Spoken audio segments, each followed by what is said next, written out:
Hello दोस्तों, स्वागत है आप सबका अपने ही यूट्यूब चैनल लर्निंग कैफे में। आज के वीडियो में बीपीएससी 67वीं मार्क्समैन का तीसरा सेट शुरू करेंगे। पहला और दूसरा सेट का लिंक डिस्क्रिप्शन में है या चैनल के प्लेलिस्ट में जाके आप देख लीजिएगा। इसमें टोटल 62 प्रैक्टिस सेट है। 1 बाय 1 करके पूरे प्रैक्टिस सेट का टेस्ट चलाया जाएगा। प्रत्येक प्रैक्टिस सेट में आपको 150 क्वेश्चन देखने को मिलेगा। तो चलिए तीसरा सेट को शुरू कर लेते हैं।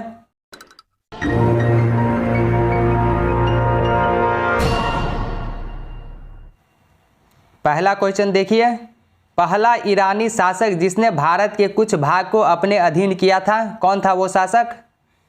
डेरियस प्रथम था। ऑप्शन सी हो जाएगा राइट आंसर, डेरियस प्रथम। अगला क्वेश्चन, निम्न राजवंशों में सबसे पुराना राजवंश था, सबसे पुराना राजवंश कौन था? सातवाहन। ऑप्शन डी हो जाएगा सातवाहन। आपको 2 से 3 सेकंड का टाइम दिया जाएगा सही उत्तर सोचने का। फिर आप वीडियो के लास्ट में कमेंट कीजिएगा 150 में से आपका स्कोर कितना रहा। अगला क्वेश्चन, सातवाहनों की राजधानी अवस्थित थी, सातवाहनों की राजधानी अमरावती में अवस्थित थी। ऑप्शन ए हो जाएगा अमरावती में। राजा खारवेल का नाम जुड़ा है, राजा खारवेल का नाम किस लेख के साथ जुड़ा है? हाथी गुम्फा लेक के साथ जुड़ा है राजा खारवेल का नाम। ऑप्शन सी हो जाएगा हाथी गुम्फा लेक के साथ। कलिंग नरेश खारवेल निम्न में से किस वंश से संबंधित थे? चेदी वंश से संबंधित थे। ऑप्शन ए हो जाएगा चेदी वंश से। निम्नलिखित राजाओं में से किसका जैन धर्म के प्रति भारी झुकाव था? निम्नलिखित राजाओं में से किसका जैन धर्म के प्रति भारी झुकाव था? खारवेल। ऑप्शन सी हो जाएगा खारवेल। पूर्वी रोमन शासक जस्टिनियन का सर्वाधिक महत्वपूर्ण योगदान किस क्षेत्र में था? विधि के क्षेत्र में था सर्वाधिक योगदान। गुप्त वंश ने खाली स्थान अवधि में शासन किया, गुप्त वंश ने कितना अवधि में अपना शासन किया? तो 319 से 500 ईस्वी में। ऑप्शन ए हो जाएगा राइट आंसर हो जाएगा। गुप्त वंश के संस्थापक श्री गुप्त थे। भारत का नेपोलियन किसे कहा जाता है? भारत का नेपोलियन किसे कहा जाता है? तो भारत का नेपोलियन जो है समुद्रगुप्त को कहा जाता है। ऑप्शन डी राइट आंसर हो जाएगा समुद्रगुप्त। प्रथम गुप्त शासक जिसने परम भागवत की उपाधि धारण की वह कौन सा शासक था? चंद्रगुप्त द्वितीय था जिसने परम भागवत की उपाधि धारण किया था। इलाहाबाद स्तंभ अभिलेख निम्नलिखित में से किस एक से संबद्ध है? समुद्रगुप्त से संबद्ध है इलाहाबाद स्तंभ लेख जो हरिसेन के द्वारा बनवाया गया था। इसमें समुद्रगुप्त के विजयों का वर्णन कराया गया है। इलाहाबाद का अशोक स्तंभ किसके शासन के बारे में सूचना प्रदान करता है? इलाहाबाद का अशोक स्तंभ किसके शासन के बारे में सूचना प्रदान करता है? समुद्रगुप्त के बारे में। ऑप्शन डी हो जाएगा समुद्रगुप्त। अगला क्वेश्चन देखिए, प्रयाग प्रशस्ति किसके सैन्य अभियान के बारे में जानकारी देती है? समुद्रगुप्त के बारे में जानकारी देती है प्रयाग प्रशस्ति जो इलाहाबाद स्तंभ लेख है। अगला क्वेश्चन, दिल्ली की कुव्वतुल इस्लाम मस्जिद के प्रांगण में प्रसिद्ध लौह स्तंभ किसकी स्मृति में है?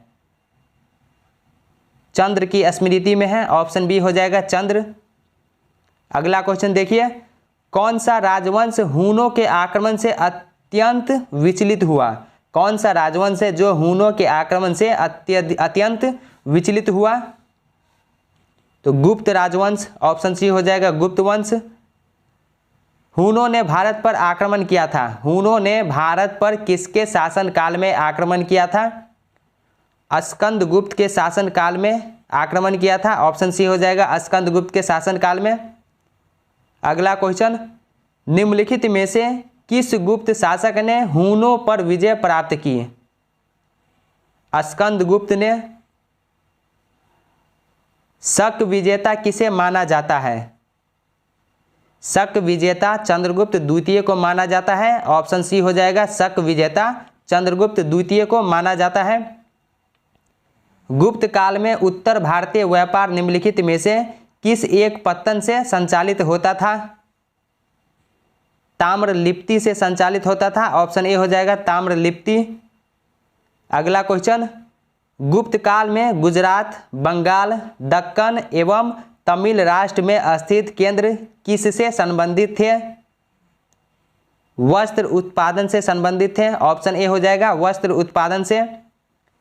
अगला क्वेश्चन, निम्नलिखित में से कौन गुप्त काल में अपनी आयुर्विज्ञान विषयक रचना के लिए जाना जाता है?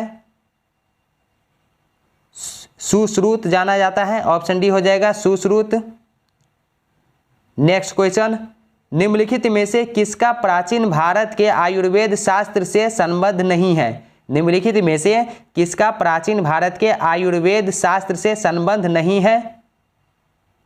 भास्कराचार्य का संबंध नहीं है। ऑप्शन बी हो जाएगा भास्कराचार्य। चंद्रगुप्त के 9 रत्नों में से निम्न में से कौन फलित ज्योतिष से संबंधित था? छपनक। ऑप्शन सी हो जाएगा छपनक। कालिदास किसके शासन काल में थे? कालिदास जो है वो किसके शासन काल में थे? तो चंद्रगुप्त द्वितीय के शासन काल में थे। ऑप्शन डी हो जाएगा चंद्रगुप्त द्वितीय के शासन काल में कालिदास थे। अधोलिखित में कौन गुप्तकालीन स्वर्ण मुद्रा है? दिनार। ऑप्शन बी हो जाएगा दिनार। अगला क्वेश्चन, गुप्तकालीन रजत मुद्राओं को नाम दिया गया था। क्या नाम दिया गया था? रूपक नाम दिया गया था। ऑप्शन सी हो जाएगा रूपक।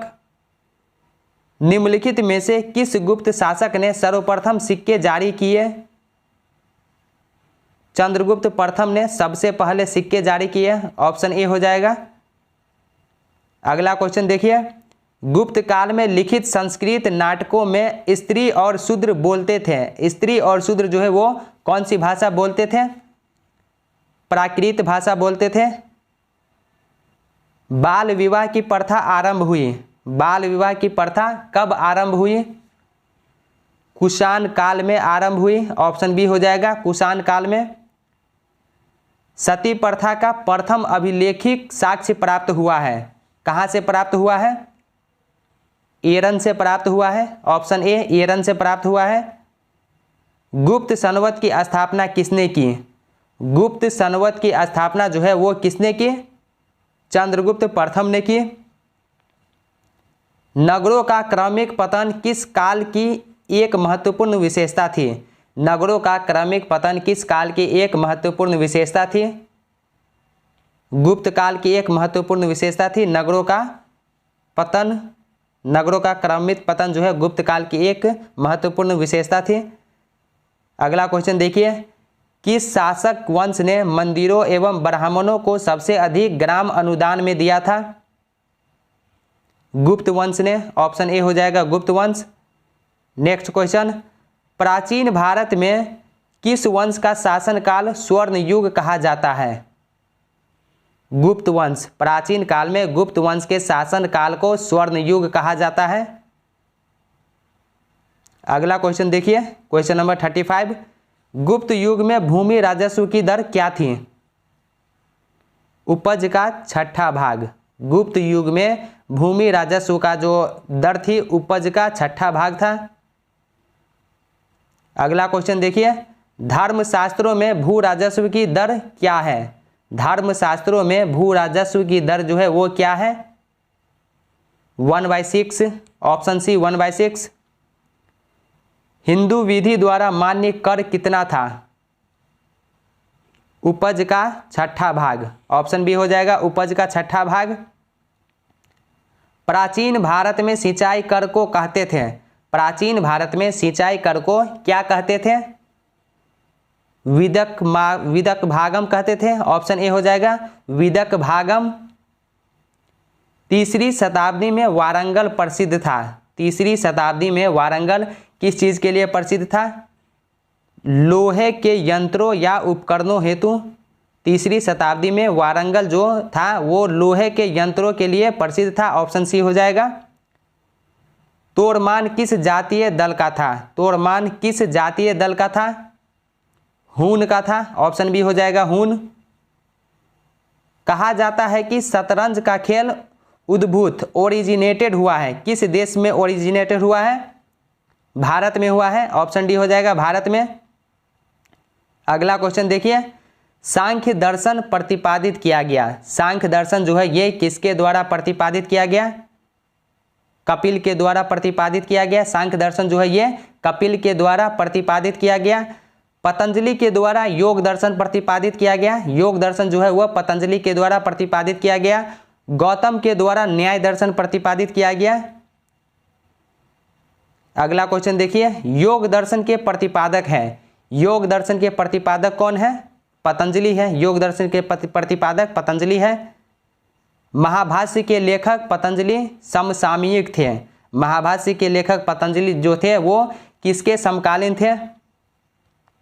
पुष्यमित्र शुंग के समकालीन थे। ऑप्शन सी हो जाएगा, पुष्यमित्र शुंग के समकालीन थे। पुष्यमित्र शुंग जो थे ये शुंग वंश का संस्थापक था। भारत का पहला ब्राह्मण वंश जो था वो शुंग वंश ही था और शुंग वंश की राजधानी विदिशा थी। अगला क्वेश्चन, नव्य न्याय संप्रदाय स्कूल के संस्थापक कौन थे? गंगेश उपाध्याय थे। Option B Gangesh Upadhyay. न्याय दर्शन को प्रचारित किया था। न्याय दर्शन को किसने प्रचारित किया था? तो गौतम ने प्रचारित किया था। ऑप्शन बी हो जाएगा गौतम ने। मीमांसा के प्रणेता थे। मीमांसा के प्रणेता कौन थे? जैमिनी थे। Option D Jaimini. कर्म का सिद्धांत संबंधित है। कर्म का सिद्धांत किस चीज से संबंधित है? मीमांसा से संबंधित है। पुराणों के अनुसार चंद्रवंशीय शासकों का मूल स्थान था प्रतिष्ठानपुर था। ऑप्शन सी हो जाएगा प्रतिष्ठानपुर। गुर्जर प्रतिहार वंश की स्थापना की थी। गुर्जर प्रतिहार वंश की स्थापना किसने की थी? नागभट्ट प्रथम ने की थी। अगला क्वेश्चन, निम्नलिखित में से किसने राष्ट्रकूट साम्राज्य की नींव रखी? दंती दुर्ग ने रखी। ऑप्शन बी हो जाएगा दंती दुर्ग। दोस्तों अगर आपके पास ये बुक है तो अच्छी बात है, अगर आपके पास ये बुक नहीं है तो टेंशन नहीं लेना है। पूरे बुक का पीडीएफ आप लोगों को प्रोवाइड करा दिया जाएगा। टेलीग्राम का लिंक डिस्क्रिप्शन में है। टेलीग्राम ग्रुप ज्वाइन करके आप ग्रुप में जाके ये पीडीएफ को डाउनलोड कर लीजिएगा। अगला क्वेश्चन देखिए, हर्ष के समय की सूचनाएं किसकी पुस्तकों में निहित है? कलहन की पुस्तकों में निहित है। ऑप्शन बी हो जाएगा कलहन। हर्षचरित नामक पुस्तक किसने लिखी? हर्षचरित नामक पुस्तक जो है ये किसने लिखी? बाणभट्ट ने लिखी। ऑप्शन बी हो जाएगा बाणभट्ट के द्वारा हर्षचरित और कादंबरी लिखा गया है। किसके द्वारा? बाणभट्ट के द्वारा। हर्ष के साम्राज्य की राजधानी थी। हर्ष के साम्राज्य की राजधानी कहाँ थी? कन्नौज थी। ऑप्शन ए हो जाएगा कन्नौज। सम्राट हर्ष ने अपनी राजधानी थानेश्वर से कहाँ स्थानांतरित की थी? कन्नौज स्थानांतरित की थी। सम्राट हर्षवर्धन ने 2 महान धार्मिक सम्मेलनों का आयोजन किया था। कहाँ पे आयोजन किया था? कन्नौज तथा प्रयाग में आयोजन किया था। ऑप्शन ए हो जाएगा कन्नौज तथा प्रयाग में। अगला क्वेश्चन, उत्तर प्रदेश में स्थित वह स्थल जहां हर्षवर्धन ने बौद्ध महासम्मेलन का आयोजन किया था, कौन सा स्थल था? प्रयाग था। ऑप्शन बी हो जाएगा प्रयाग। नर्मदा नदी पर सम्राट हर्ष के दक्षिणवर्ती अग्रगमन को रोका। किसने रोका? पुलकेशिन द्वितीय ने रोका। ऑप्शन बी हो जाएगा पुलकेशिन द्वितीय ने। कवि बाणभट्ट निवासी था। कवि बाणभट्ट ये कहाँ का निवासी था? औरंगाबाद का निवासी था। ह्वेनसांग किसके शासनकाल में भारत आया था? सम्राट हर्ष के शासनकाल में भारत आया था। चीनी यात्री ह्वेनसांग ने किस विश्वविद्यालय में अध्ययन किया था? नालंदा विश्वविद्यालय में अध्ययन किया था। नालंदा विश्वविद्यालय की स्थापना गुप्त वंश के शासक कुमार गुप्त प्रथम ने किया था। अगला क्वेश्चन, ह्वेनसांग की भारत में यात्रा के समय सूती कपड़ों के उत्पादन के लिए सबसे प्रसिद्ध नगर कौन सा था? मथुरा था सबसे प्रसिद्ध नगर। अगला क्वेश्चन, कौशेय शब्द का प्रयोग किया गया था। कौशेय शब्द का प्रयोग किस चीज के लिए किया गया था? रेशम के लिए किया गया था। ऑप्शन सी हो जाएगा रेशम के लिए। आज भी भारत में ह्वेनसांग को याद करने का मुख्य कारण है। भारत में ह्वेनसांग को याद किया जाता है, किस कारण के लिए याद किया जाता है? CUC की रचना के लिए ह्वेनसांग को याद किया जाता है। ऑप्शन डी हो जाएगा। अगला क्वेश्चन देखिए, चीनी यात्री जिसने भीनमाल की यात्रा की थी वो कौन यात्री था? ह्वेनसांग था। ऑप्शन सी हो जाएगा, ह्वेनसांग। चीनी यात्री इत्सिंग ने बिहार का भ्रमण कब किया था? चीनी यात्री इत्सिंग ने बिहार का भ्रमण लगभग 672 ईस्वी में किया था। ऑप्शन डी हो जाएगा, 672 ईस्वी में। अगला क्वेश्चन देखिए, नालंदा विश्वविद्यालय के विनाश का कारण था। नालंदा विश्वविद्यालय के विनाश का कारण कौन था? मुसलमान था। ऑप्शन ए हो जाएगा, मुसलमान था। बख्तियार खिलजी ने नालंदा विश्वविद्यालय को नष्ट कर दिया था। भारत में सबसे प्राचीन विहार है। भारत में सबसे प्राचीन विहार कौन सा है? नालंदा विहार। ऑप्शन ए हो जाएगा, नालंदा। नालंदा कहाँ पर स्थित है? नालंदा जो है ये कहाँ पर स्थित है? तो आप सबको पता ही होगा, बिहार में स्थित है। विक्रमशिला नामक प्राचीन विश्वविद्यालय की स्थापना बंगाल के किस शासक ने की थी? धर्मपाल ने की थी। ऑप्शन ए हो जाएगा, विक्रमशिला विश्वविद्यालय की स्थापना धर्मपाल ने की थी।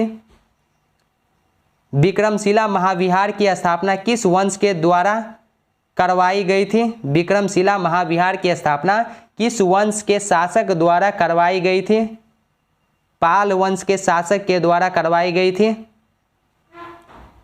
गुप्तोत्तर युग में प्रमुख व्यापारिक केंद्र था? कन्नौज था। ऑप्शन ए हो जाएगा, कन्नौज जो है गुप्तोत्तर युग में प्रमुख व्यापारिक केंद्र था। आदि शंकराचार्य द्वारा स्थापित 4 मठ कहाँ स्थित है? आदि शंकराचार्य द्वारा स्थापित 4 मठ जो है वो कहाँ पर स्थित है? जोशी मठ में स्थित है, द्वारका में, पुरी में, श्रृंगेरी में। तो ऑप्शन सी इसका राइट आंसर हो जाएगा, जोशी मठ, द्वारका, पुरी, श्रृंगेरी। नेक्स्ट क्वेश्चन देखिए, खजुराहो मंदिर स्थापत्य के निर्माण में सहयोगी थे? चंदेल सहयोगी थे। ऑप्शन ए हो जाएगा, चंदेल। खजुराहो का कंदरिया महादेव मंदिर किसने बनवाया? खजुराहो का कंदरिया महादेव मंदिर जो है वो किसने बनवाया? चंदेल ने बनवाया। ऑप्शन डी हो जाएगा, चंदेल। चंदेल राजाओं ने निर्माण किया। चंदेल राजाओं ने किस चीज़ का निर्माण किया? खजुराहो के मंदिर का निर्माण किया। ऑप्शन डी हो जाएगा। खजुराहो के मंदिर संबंधित है। खजुराहो के मंदिर जो है ये किस धर्म से संबंधित है? हिंदू धर्म और जैन धर्म से संबंधित है। ऑप्शन डी हो जाएगा, हिंदू धर्म और जैन धर्म से। खजुराहो का मातंगेश्वर मंदिर समर्पित है। खजुराहो का मातंगेश्वर मंदिर जो है ये किसको समर्पित है? शिव को समर्पित है। ऑप्शन बी हो जाएगा, शिव को समर्पित है। निम्न में से कौन सा मंदिर खजुराहो में नहीं है? दशावतार का मंदिर जो है ये खजुराहो में नहीं है। क्वेश्चन नंबर 80 देखिए, निम्नलिखित में से किस केंद्र में 100 से अधिक बौद्ध गुफाएं हैं? कन्हेरी में। ऑप्शन सी हो जाएगा, कन्हेरी। आबू का जैन मंदिर किससे बना है? आबू का जो जैन मंदिर है वो किससे बना है? संगमरमर से बना है। ऑप्शन डी हो जाएगा, संगमरमर से। निम्नलिखित नगरों में से किस एक के निकट पालीताना मंदिर अवस्थित है? निम्नलिखित नगरों में से किस एक नगर के निकट में पालीताना मंदिर जो है वो अवस्थित है? तो भावनगर में। ऑप्शन ए हो जाएगा, भावनगर। एलिफेंटा की गुफाएं मुख्यतः निम्न धर्म के मतावलंबियों के उपयोग के लिए काटकर बनाई गई थी। किस धर्म के लिए बनाई गई थी? शैव धर्म के लिए। एलिफेंटा के प्रसिद्ध शैल को काटकर बनाए गए मंदिरों का श्रेय दिया जाता है। किसे दिया जाता है? राष्ट्रकूटों को दिया जाता है। निम्नलिखित में से कौन सी गुफा त्रिमूर्ति के लिए विख्यात है? एलिफेंटा की गुफाएं जो है ये त्रिमूर्ति के लिए विख्यात है। अगला क्वेश्चन, एलोरा में गुफाएं और शैलकृत मंदिर है, किस धर्म के मंदिर है एलोरा में? हिंदुओं, बौद्धों और जैन के। ऑप्शन डी हो जाएगा, हिंदुओं, बौद्धों और जैनों के। बौद्ध, हिंदू एवं जैन शैलकृत गुहाएं एक साथ विद्यमान हैं। एक साथ कहाँ पे विद्यमान है? एलोरा में। ऑप्शन सी हो जाएगा एलोरा। अगला क्वेश्चन देखिए, निम्नलिखित में से कौन एक शैलकृत स्थापत्य का उदाहरण है? कैलाश मंदिर एलोरा। ऑप्शन सी हो जाएगा राइट आंसर, कैलाश मंदिर एलोरा। निम्न स्थानों में से बौद्ध गुफा मंदिरों के लिए कौन सा प्रसिद्ध है? निम्न स्थानों में से बौद्ध गुफा मंदिरों के लिए कौन सा प्रसिद्ध है? अजंता। ऑप्शन सी हो जाएगा अजंता। एलोरा गुफाओं का निर्माण कराया था, एलोरा गुफाओं का निर्माण किसने कराया था? राष्ट्रकूटों ने कराया था। ऑप्शन सी हो जाएगा राष्ट्रकूटों ने। नेक्स्ट क्वेश्चन देखिए, निम्नलिखित मंदिरों में से किसे शैलकृत स्थापत्य का आश्चर्य माना जाता है? कैलाश मंदिर Ellora. Option C right answer हो जाएगा, कैलाश मंदिर एलोरा। किस वंश ने एलोरा के कैलाश मंदिर का निर्माण किया था? राष्ट्रकूट ने किया था। ऑप्शन ए राइट आंसर हो जाएगा, राष्ट्रकूट ने। एलोरा के प्रसिद्ध कैलाश मंदिर के निर्माण से कौन सा शासक वंश संबद्ध रहा है? एलोरा के प्रसिद्ध कैलाश मंदिर के निर्माण से कौन सा शासक वंश संबद्ध रहा है? राष्ट्रकूट। ऑप्शन डी हो जाएगा राष्ट्रकूट। एलोरा के प्रसिद्ध शिव मंदिर का निर्माता राष्ट्रकूट नरेश था। कृष्ण प्रथम। ऑप्शन बी हो जाएगा कृष्ण प्रथम। किस धर्म को राष्ट्रकूटों का संरक्षण प्राप्त था? जैन धर्म को राष्ट्रकूटों का संरक्षण जो था वो प्राप्त था।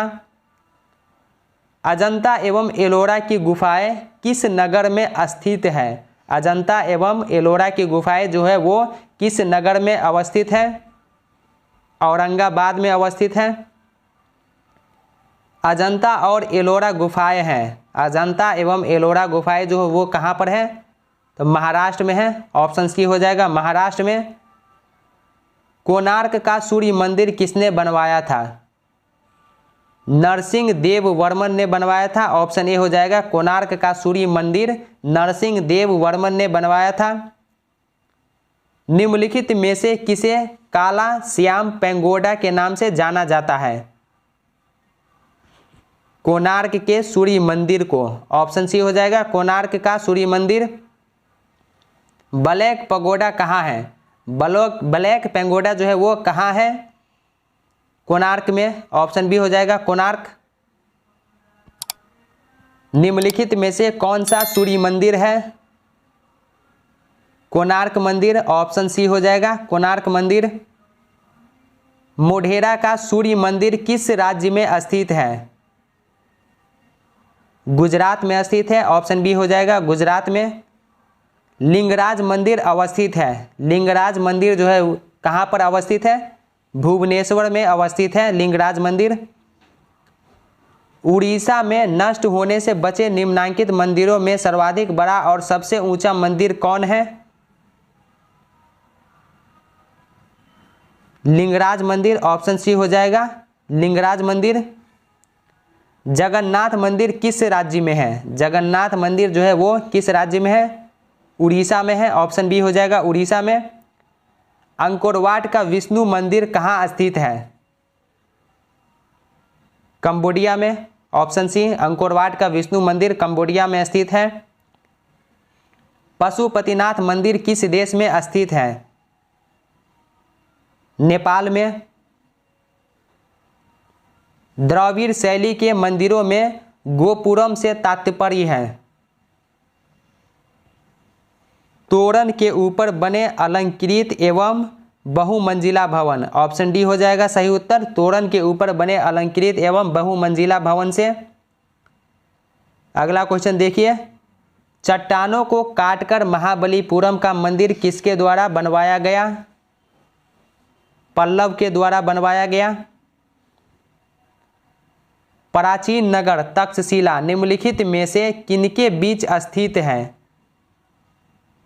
सिंधु तथा झेलम के बीच स्थित है। ऑप्शन ए हो जाएगा सिंधु तथा झेलम के बीच।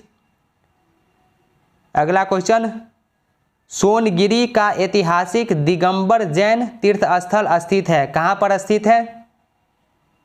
मध्य प्रदेश में स्थित है। ऑप्शन सी हो जाएगा मध्य प्रदेश में। दिलवारा जैन मंदिर स्थित है माउंट आबू में। ऑप्शन बी हो जाएगा राजस्थान के माउंट आबू में स्थित है।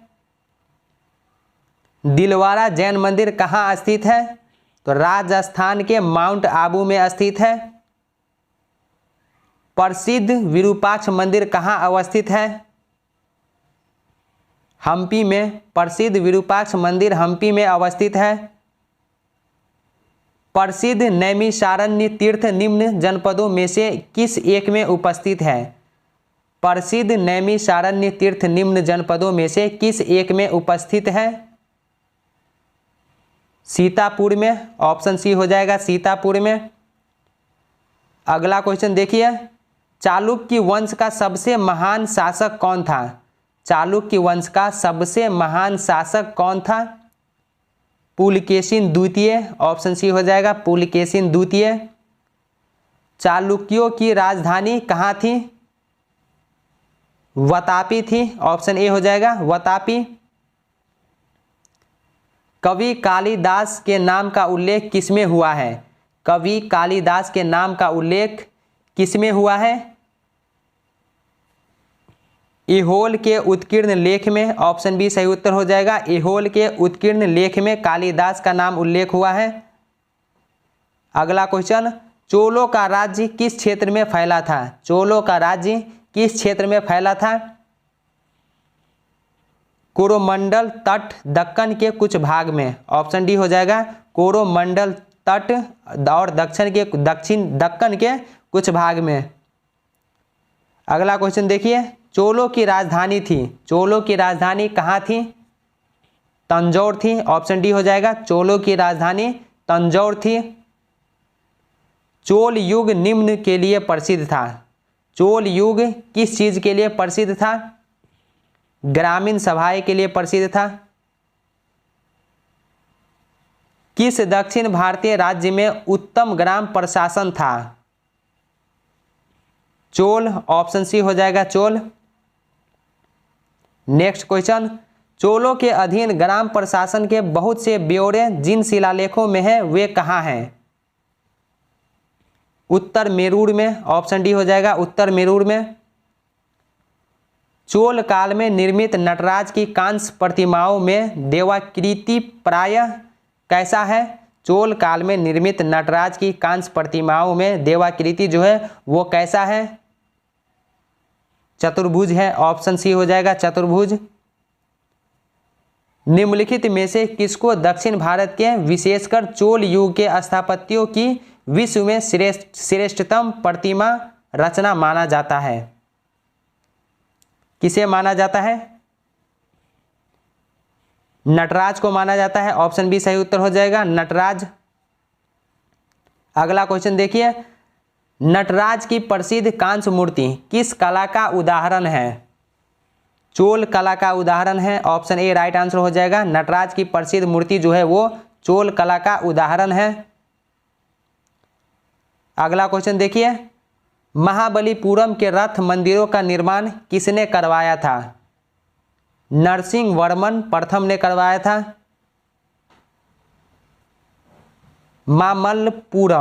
मामल्लपुरम में रथ स्मारकों के निर्माण के लिए निम्नलिखित में से कौन उत्तरदायी थे? पल्लव। ऑप्शन बी हो जाएगा पल्लव।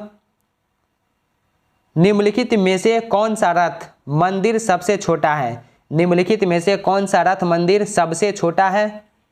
द्रौपदी रथ मंदिर। ऑप्शन ए हो जाएगा द्रौपदी रथ। 72 व्यापारी चीन में किसके कार्यकाल में भेजे गए थे? कुलोत्तुंग प्रथम के शासनकाल में भेजे गए थे। ऑप्शन ए हो जाएगा कुलोत्तुंग प्रथम। निम्न में से दक्षिण भारत का कौन सा राजवंश अपनी नौसैनिक शक्ति के लिए प्रसिद्ध था? चोल वंश। ऑप्शन ए हो जाएगा चोल।